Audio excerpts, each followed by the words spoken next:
আজ করেছি চিকেন বিরিয়ানি। শুধু কালারটা দেখো, স্বাদে গন্ধে অপূর্ব হয়েছিল। না করে খেলে বিশ্বাস হবে না। আর প্রত্যেকটা চাল কিন্তু খুবই ঝরঝরে হয়েছিল, সেটা তোমরা দেখতেই পাচ্ছ। তো এই রেসিপিটা শেয়ার করছি তোমাদের সাথে। প্রথমে আমি কিছু মশলা রেডি করেছিলাম। সেই মশলার মধ্যে আমি নিয়েছিলাম একটা শুকনো লঙ্কা, দুটো তেজপাতা, আর কাবাব চিনি হাফ টিস্পুন, জায়ফল জয়িত্রী, স্টার আনিস ছোটো, 5-6টা লবঙ্গ, একটা দালচিনি, 3টে ছোটো এলাচ, হাফ টিস্পুন সাজিরে, 1 টিস্পুন নর্মাল জিরে, 1 টেবিল স্পুন ধনে, 1 টেবিল স্পুন গোলমরিচ, 1 টিস্পুন মৌরি, আর 1 টিস্পুন গোলাপের পাপড়ি। এগুলোকে সব ভালো করে শুকনো খোলায় ভেজে নিয়ে আমি গুঁড়ো করে রেখে দেব। এরপরে কড়াইতে তেল দিয়ে আমি 3খানা বড় মাপের পেঁয়াজকে স্লাইস করে কেটে নিয়ে এটার বেরেস্তা বানিয়ে নেব। বেরেস্তা বানানোর জন্য কিন্তু আমি নুন অ্যাড করিনি। আমি নর্মালি প্রথমে হাই ফ্লেমে রেখে পেঁয়াজগুলোকে ভাজতে শুরু করেছিলাম। তারপরে যখন কালার এসছে তখন কিন্তু আমি ফ্লেমটাকে মিডিয়াম টু লো করে পুরো কালার চেঞ্জ হওয়া পর্যন্ত ভেজে নিয়েছি। আর অল্প একটু কালার ধরার পরে আমি কিন্তু এটাকে সরিয়ে নিয়েছি, কারণ এটা এমনি এমনি কালার চলে আসবে। এরপরে আবার আমি 2টো বড় মাপের পেঁয়াজ নিয়ে সেই কড়াইতেই দিয়ে নিয়েছি। দিয়ে এটাকে ভালো করে ভেজে তার মধ্যে টমেটো অ্যাড করে দিয়েছিলাম। টমেটোটা যখন গলে গেছে তখন এর মধ্যে কাঁচা লঙ্কা, আদা আর রসুন বাটা এটার মধ্যে দিয়ে খুব ভালো করে কষাবো যতক্ষণ না এর কাঁচা গন্ধটা চলে যাচ্ছে। আমি কিন্তু 600 গ্রাম চিকেন দিয়ে করছি। আমি 600 গ্রাম চিকেনের সাথে 400 গ্রাম চাল নিয়েছি। তো এই রেশিওতে কিন্তু আমি এটাকে আজকে বানাচ্ছি। এখানে আদা রসুনটা কিন্তু মোটামুটি আদাটা নিয়েছিলাম 1 ইঞ্চিরও বেশি, আর রসুন নিয়েছিলাম 15 থেকে 16 কোয়ার মতো। এটাকে কিন্তু খুব ভালো করে ভেজে নেব যতক্ষণ না কাঁচা গন্ধটা যাচ্ছে, আর যতক্ষণ না পেঁয়াজটা আরেকটু কালার ধরছে বা আরেকটু গলে যাচ্ছে। সেই পর্যায়ে পর্যন্ত কিন্তু আমি রান্না করতে থাকবো। আর তারপরে আমি অল্প একটু ঢাকা দেব। ঢাকা দিয়ে 10 মিনিটের জন্য রেখে দেব।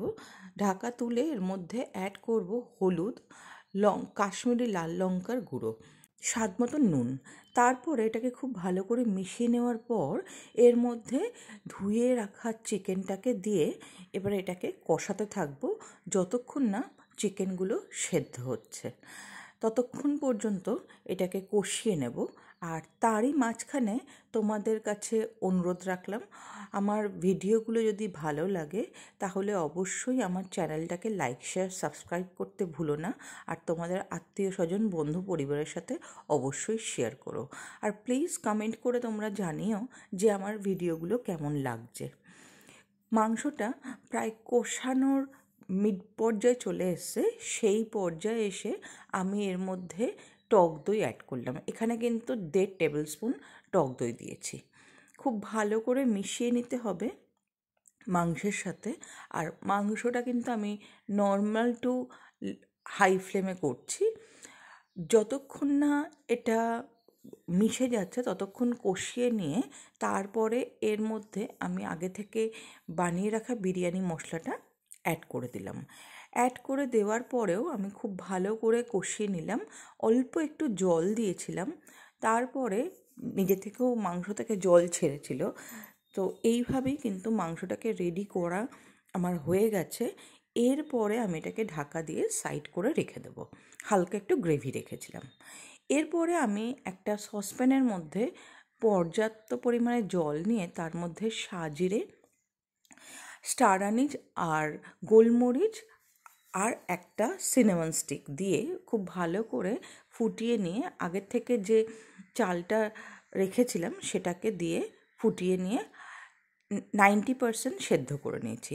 এরপরে শুধুমাত্রই যেটা পালা রয়েছে সেটা হচ্ছে লেয়ারিং। প্রথমে আমি আলু আর মাংসগুলোকে দিয়ে তার ওপর থেকে সামান্য বেরেস্তা, ধনেপাতা দিয়ে এর উপরে আমি ভাতগুলোকে ছড়িয়ে দিচ্ছি।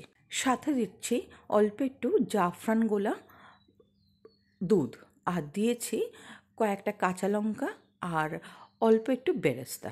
এরপরে সেকেন্ড লেয়ারটাও সেমভাবে করে নিয়ে আমি এটার উপর থেকে একটু ঘি আর বাকি যে বেরেস্তা রয়েছে সেটা, জাফরান গোলা জল, তারপরে অল্প একটু গোলাপের পাপড়ি, আর যে রেডি করে রেখেছিলাম বিরিয়ানি মশলা ওটা, কয়েকটা কাঁচা লঙ্কা আর গোলাপ জল, কেওড়া জল, এগুলো দিয়ে আরেকটু আমি হলুদ রঙের কালার ইউজ করেছি জাফরানের গোলা জলের পরেও।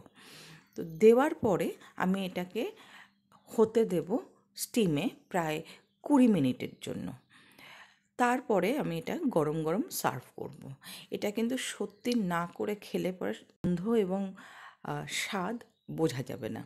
তো আমার রিকোয়েস্ট থাকলো অবশ্যই এইভাবে একবার তোমরা রেডি করে বিরিয়ানি বানিয়ে খেয়ে দেখো, আর অবশ্যই কমেন্ট করে জানাবে যে কেমন লাগলো তোমাদের এই রেসিপিটা। আমি কিন্তু তাওয়ার উপরে বসিয়ে রেখেছিলাম, আমি ডিরেক্ট হিটে দিইনি, তাওয়ার উপরে রেখে দিয়ে তারপরে আমি এটাকে সার্ভ করেছিলাম। হাই ফ্লেমে ফার্স্টে রেখেছিলাম 15 মিনিট, তারপরে লো ফ্লেমে আরও 5-7 মিনিট রেখে এটাকে সার্ভ করেছিলাম। আর অল্প অল্প জল ছিল, সেটা নিয়ে ঘাবড়ানোর কিছু নেই, যখন হাই ফ্লেমে থাকবে ওই জল অটোমেটিক্যালি শুকিয়ে যাবে। ততক্ষণের জন্য টাটা।